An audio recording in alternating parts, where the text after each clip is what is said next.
మరి కొద్ది గంటల్లో అయితే నరేంద్ర మోడీ స్టేడియంలో India versus south Africa match జరుగుతుంది. ఈ మ్యాచ్ వచ్చేసి ఇరు జట్లకు చాలా ఇంపార్టెంట్. ఈ రెండు టీంలు కూడా స్టార్టింగ్ నుంచి చాలా బాగా ఆడాయి. టోర్నీ మొత్తం 4 మ్యాచెస్ ఆడినప్పటికీ ఒక మ్యాచ్ కూడా ఓడిపోలేదు.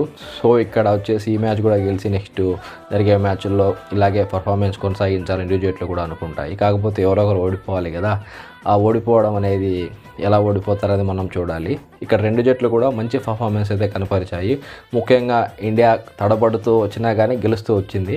సౌత్ ఆఫ్రికా విషయానికి వస్తే వాళ్ళు ఒక టాప్ టీం లాగా వచ్చారు. టాప్ టీం లాగానే ఆడుతున్నారు. ముఖ్యంగా వాళ్ళ బ్యాట్స్మెన్స్ కూడా ఓపెనర్స్ కానీ అందరు ఫామ్లో ఉన్నారు. మన ఇండియా విషయానికి వస్తే మిడిల్ ఆర్డర్ ఓకే అనిపిస్తుంది. ఓపెనర్స్ కూడా ఒక ఇషాన్ కిషన్ ఆడుతున్నాడు. ఎలా అంటే ఒక ఓపెనర్తోనే ఆడినట్టు. సో అభిషేక్ శర్మ కూడా ఈ మ్యాచ్లో డక్అవుట్ అయినాడంటే మరీ దారుణంగా ఉంటుంది. మినిమం అతను ఒక 30-50 చేయాలని నేనైతే అనుకుంటున్నాను. మీరేమనుకుంటున్నారో కామెంట్ చేయండి. ఇండియా అయితే ఈ మ్యాచ్ గెలుస్తుందని నేను భావిస్తున్నాను. Thanks for watching this video.